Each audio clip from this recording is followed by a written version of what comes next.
Duck and Goose, a very silly story about a tricky egg mystery. Duck and Goose, written and illustrated by Tad Hills.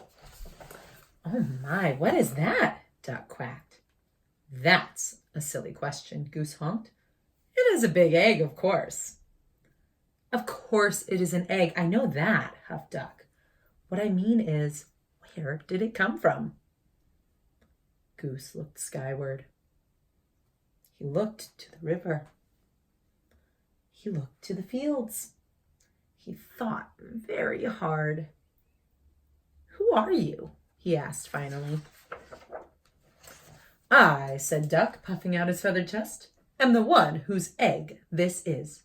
I saw it first. Goose quickly raised one webbed foot. It's mine. I touched it first. Hey, you should never put your dirty foot on an egg, Duck scolded. Don't you know about caring for eggs? Yes, I do, Goose cried out. Stop yelling, Duck yelled, then whispered forcefully. Don't you know that you and your screaming are very likely disturbing the baby bird who is trying to take a snooze inside this egg? Goose wished that Duck wasn't right. He lowered his head and whispered softly, I'm very sorry. Go back to sleep in there. My, that's quite a beauty you have, called a bluebird from across the river. Thank you, it's mine, quacked Duck. Actually, it's mine, honked Goose. Thank you. So, asked Duck, what do we do now? We should do something, suggested Goose.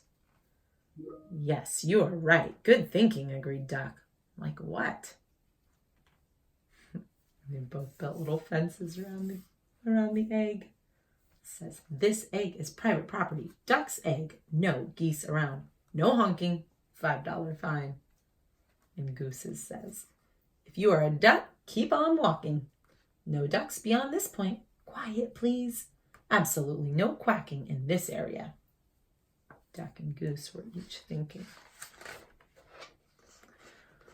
Well, we must keep the egg warm until the fuzzy little occupant is ready to come out, said Goose. Excellent idea, exclaimed Duck. He pushed past Goose. Step aside, and I shall do just that. But Goose was quick, too. After a flurry of fussing, grunting and groaning, slipping and sliding, honking and quacking, Duck and Goose found themselves back to back. Scoot over, I don't have any room, complained Duck. You are much closer to me than I am to you. Stop yelling in my ear, Goose. Shh, Goose hushed, pointing to the round thing beneath them. Yes, we must remember. Quiet, quiet, quiet. We mustn't disturb the little one. And so they sat, very still and very quiet, waiting. For a long time they waited. They listened to the crickets chirp and the frogs burp.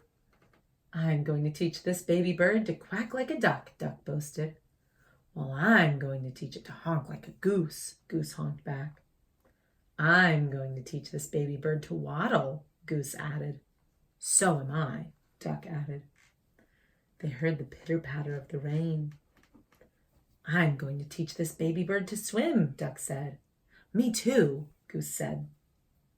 To pass the time, they sniffed wildflowers in the warm sun and shared breadcrumbs while Goose taught Duck to honk. They watched the sun set in the sky, and Duck taught Goose to quack. They're sitting so close now, kind of leaning into each other. They counted the stars in the night sky. Let's teach our baby to fly, said Goose. Good idea, said Duck. I'm sure our baby will be a fast learner, said Duck. It takes after you and me, so I'm sure you're right, agreed Goose.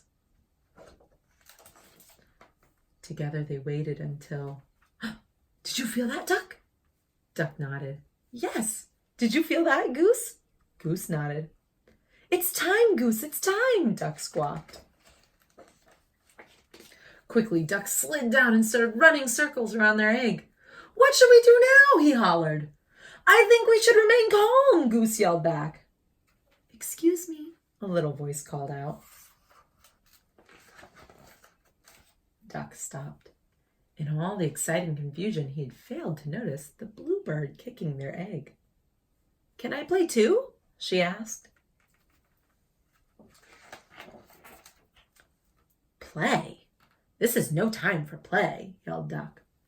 "This is no time for games," yelled Goose. "And what's with the kicking?" "I was only trying to get your attention," said the little bird. "Well, you got it," Duck huffed. "False alarm, Goose. Back to work." "Can't you see that we are very busy here?" Goose explained to the little bluebird. "This is serious business. This is perhaps the most important moment of our lives." "Oh my, I'm sorry," apologized the bluebird. "I had no idea. I just thought that maybe I could play with your ball. It really is a nice one," she added, and then she flew away.